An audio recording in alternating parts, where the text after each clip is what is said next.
In today's video, I'm going to teach you how to quit Asana. Whether you're stepping away from a single workspace or leaving Asana entirely, I'll walk you through both options clearly so you can choose what fits your situation. Let's start with leaving just one workspace. This is a good choice if you're part of multiple teams or organizations in Asana and only want to exit one of them without affecting the others. In the Asana app, look to the top right of your screen and click your profile. In the menu that opens, choose More, then select Remove Me from this workspace. Asana will ask you to confirm.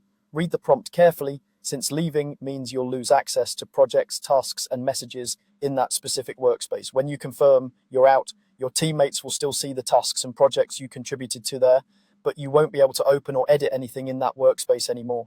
If you need back in later, you'll have to be invited again by someone who's still a member.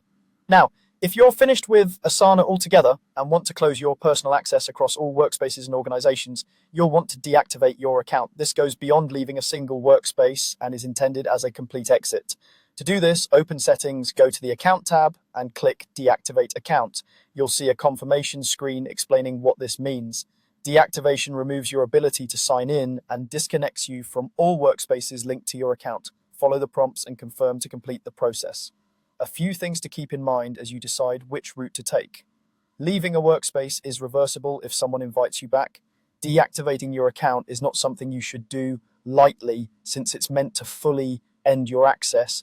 Either way, the work you've already contributed, like tasks, comments, and projects, typically remains visible to other collaborators, so their workflows aren't disrupted, but your access is removed. If there's anything you personally need for your records, make sure you handle that before confirming your exit.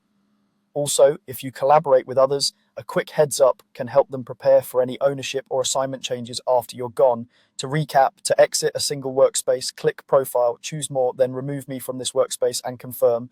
To quit Asana completely, go to Settings, open the Account tab and select Deactivate Account, then follow the confirmation steps. Choose the option that best matches your goal and you'll be all set.